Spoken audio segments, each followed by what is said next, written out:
ఇప్పుడైతే నేను కాలేజ్లో ఉన్నా. నిజానికి నేను కాలేజ్కి వెళ్ళాలని వెళ్ళలేదు, కానీ నేను చదువుకున్న కాలేజ్ దగ్గరనే నాకు పని ఉండే. సో మా అన్నయ్య కూతుర్లతో అయితే కాలేజ్కి వెళ్ళిన.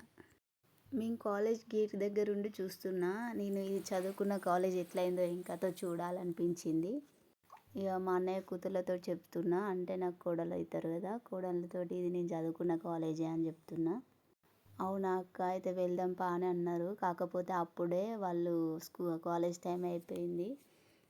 అందరు సార్లు కార్ల పైన బైక్స్ పైన వెళ్తున్నారు. గేట్ దగ్గరలో వచ్చిన తర్వాత ఒకసారి ఆపిన తర్వాత మా కోడలతో మాట్లాడుతా అంటే, మీరు ఇక్కడ ఎందుకున్నారమ్మా గేట్ దగ్గర అని అడిగిండు ఫిజిక్స్ సారు. అప్పుడు మాకు ఈ కాలేజీలో చదువుకున్నదంట అని చెప్పిళ్ళు.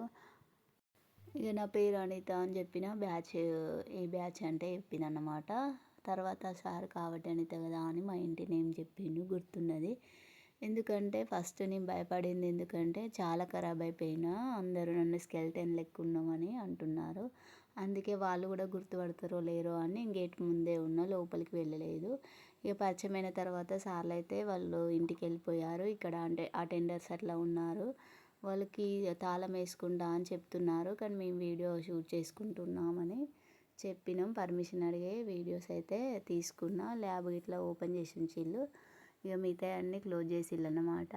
ఇప్పుడైతే నేను చదువుకున్న కాలేజ్ మొత్తం తిరిగిన. అప్పటి రోజులు అయితే చాలా మంచిగా అనిపించేవి. మస్తు మంది అసలు లంచ్ బాక్స్ అయితే తిను అని తీసుకొచ్చేవాళ్ళు. నేనైతే తీసుకోకపోయేదాన్ని, బరువు అయిపోయేది. ఒక 2 నోట్స్ పట్టుకొని అఫీషియల్గా పోవడమే కదా అప్పుడు పోయేది అన్నమాట. ఇక లంచ్ బాక్స్ ఆ ఊరు లొకేషన్ వాళ్ళు ఉంటారు కదా, వాళ్ళైతే తీసుకొచ్చేవాళ్ళు, తినేవాళ్ళం. ఇక్కడ బయట గ్రౌండ్లో మంచిగా ఆడుకునే వాళ్ళం. ఇక్కడ బాల్కనీలో ఎగ్జామ్స్ పెట్టేది. ఒకరి వెనకాల ఒకరు కూర్చొని చూసుకొని అడుక్కొని, అంటే అడుగుతూ రాసుకునే వాళ్ళం అన్నమాట. మంచిగా అనిపించేది.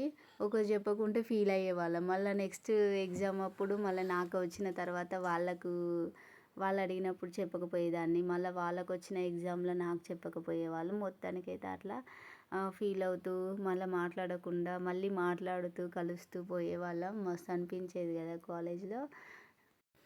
అసలు గుర్తుపట్టడం చాలా గ్రేటు. చాలా ఇయర్స్ అయిపోయింది. మళ్ళీ ప్లస్ పిల్లలు మ్యారేజ్ అయింది కదా, అసలు గుర్తుపట్టడం అంత మామూలు విషయం కాదు. వాళ్ళే గుర్తుపట్టిళ్ళు. ఇంకా నేనే కొంచెం ఏమంటారు కాన్ఫిడెంట్గా లేనన్నమాట. నేను ఇట్లున్నా అట్లున్నా అనే మూడ్లోనే ఉన్నా. కానీ మనం అట్లా ఉండొద్దు. మనల్ని గుర్తుపట్టే వాళ్ళు ఖచ్చితంగా మంచిగానే మాట్లాడతారు, మనల్ని అభిమానించే వాళ్ళని అర్థమైంది. నేనైతే ఇది పొద్దున రెడీ అయ్యే ముందైతే తీసుకున్న వీడియో. మార్నింగ్ అయితే స్నానం చేసి ఫ్రెష్ అప్ అయ్యి కాలేజ్కి వెళ్ళాం అన్నమాట. అంటే కాలేజ్ అని కాదు కానీ కాలేజ్ మన ఊరు దగ్గరలో ఉంటుంది కదా, ఆ ఊర్లో షాపింగ్కి అని వెళ్ళాము. ఆ లోపు బట్టలన్నీ మంచిగా క్లీన్ చేసి పనులన్నీ కంప్లీట్ చేసుకొని అయితే వెళ్ళిపోయాను. వచ్చేసరికి అయితే 7 అయింది. ఇప్పుడైతే గిన్నెలు తోముతున్నాను. ఇక్కడ మస్తు అనిపిస్తుంది కదా మట్టితోటి ఇట్లా తోమి మంచిగా. అప్పుడు పొయ్యి మీద అప్పుడప్పుడు వండేది, మస్తు మసి ఉండే, నాకు అస్సలు దొమరకపోయేది. పైననైతే లైట్గా మసిపోయేది, ఇక అట్లనే ఉండేది. ఇప్పుడైతే గ్యాస్ల మీద కాబట్టి మనం అంత పెద్దగా శ్రమ పెట్టాల్సిన అవసరం లేదు. ఆటోమేటిక్గా సబ్బు పెడితే అయిపోతుంది, జిడ్డు ఇట్లా పోతుంది కదా. ఇప్పుడైతే మా పిల్లలు స్నానం చేసిన తర్వాత ఆడుకుంటున్నారు. పిల్లలకు అసలు విలేజ్లో ఆటలు మంచిగా అనిపిస్తుంది. మనప్పుడు కూడా మంచి మంచి ఆటలు ఉంటాయి కదా. ఇక్కడున్న ఎంజాయ్మెంట్ సిటీలో ఉండదు నాకు తెలిసి అయితే. ఇక కాకపోతే అక్కడ ఉన్నట్టు వెదర్ ఉండదు అన్నమాట.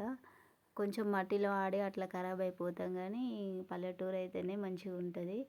మంచి గాలి, అన్ని స్వచ్ఛమైన మనుషులు ఉంటారు అంతే.